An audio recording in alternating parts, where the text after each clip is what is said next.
एक चर के द्विघात समीकरण पार्ट 3। आप जानते हैं कि बहुपद A x square plus B x plus C घात 2 का एक चर का बहुपद है, जहाँ पर ए बी सी वास्तविक संख्या है और ए बराबर 0 नहीं। मतलब यदि A x square B x plus C के फॉर्मेट पे यदि संख्या लिखी हो, वहाँ पे ए का मान 0 नहीं होना चाहिए, उसे द्विघाती बहुपद कहते हैं। इस द्विघाती बहुपद का या द्विघात को मतलब शून्य के बराबर रखने पर एक समीकरण बन जाता है, अर्थात A x square B x plus C बराबर 0। ये द्विघात समीकरण का मानक रूप। द्विघात समीकरण को ही वर्ग समीकरण भी बोलते हैं, तो ये वर्ग समीकरण का मानक रूप भी कहते हैं। चूँकि समीकरण में एक ही चर है तथा चर की अधिकतम घात 2 है, अतः इसे एक चर का द्विघात समीकरण भी कहा जाता है। यह द्विघात समीकरण या वर्ग समीकरण का मानक या व्यापक रूप है। ये कुछ द्विघात समीकरण का शर्तें होता है कि जो द्विघात समीकरण होता है उसमें अधिकतम घात 2 होनी चाहिए, तभी वह द्विघात समीकरण हो। तो कुछ है, ये उदाहरण दिए गए हैं द्विघात समीकरण के। इसी प्रकार प्रश्नावली 1 में हमें यह देखना है कि कौन कौन से जो समीकरण हैं द्विघात समीकरण के हैं। तो चलते हैं प्रश्नावली 1 में। यहाँ पे देखिए प्रश्नावली 1 करके देखें, जिसमें वर्ग समीकरण चुनना है। तो जिस घात में अधिकतम घात 2 या हल करने पर अधिकतम घात 2 आए, वर्ग समीकरण कहलाएगा। जैसे इसमें देखिए x की घात 2 प्लस 3x माइनस 2, यहाँ पे अधिकतम घात क्या है 2 है, अतः यह वर्ग समीकरण है। यहाँ पे देखिए x की घात 2 प्लस 1/x बराबर 1, यहाँ पे अधिकतम घात 2 है, परंतु इसमें यह भी शर्त होता है कि किसी की घात ऋणात्मक न हो।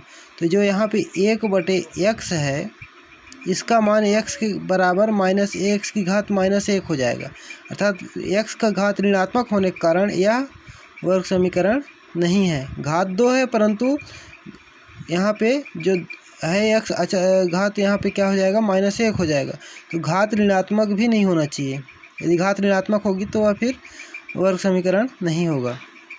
तीसरा 9x square minus 100x minus 20, मैंने यहाँ पे देखिए x की घात 1 है, यहाँ पे x की घात 2 है, अधिकतम घात 2 है, इसलिए वर्ग समीकरण है।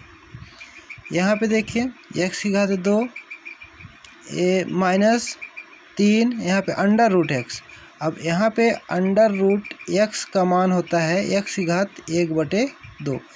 घात भिन्न के रूप पूर्ण संख्या नहीं है, ये भिन्न के रूप में है, इसलिए अभी क्या है वर्ग समीकरण नहीं है। चौथा x माइनस 2/x बराबर -x। अब इसमें वर्ग तो नहीं लगा है, लेकिन ये भी वर्ग समीकरण है।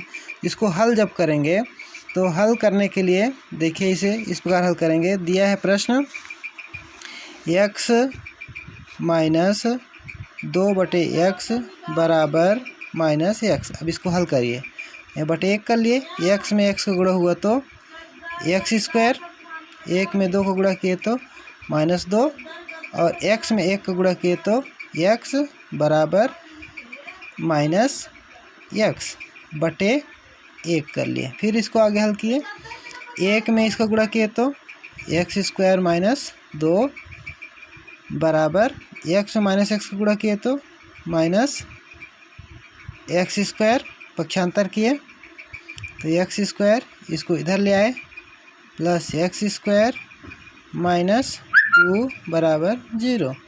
आगे हल किए तो क्या ठो x स्क्वायर है, 2 ठो x स्क्वायर माइनस 2 बराबर 0। अब ये देखिए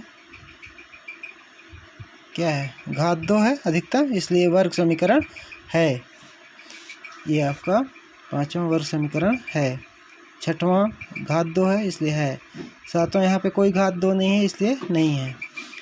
इधर देखिए यहाँ पे x घात 2 है, इसलिए इसमें x प्लस y कोई घात 2 नहीं है, इसलिए ये नहीं है। और 10वां में भी घात 2 नहीं है, लेकिन हल करने पर प्राप्त होगा। क्या है सवाल, x इंटू x माइनस 8 बराबर 0। x इंटू x माइनस 8 बराबर 0।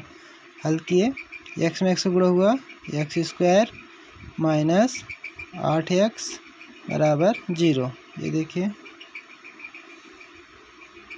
वर्ग लगा है, वर्ग समीकरण है, वर्ग समीकरण है ये। इस प्रकार प्रश्नावली 1। अब एक करके देखें, इसको आप लोग स्वयं हल करके देख सकते हैं कौन वर्ग समीकरण है और नहीं है। Thank you.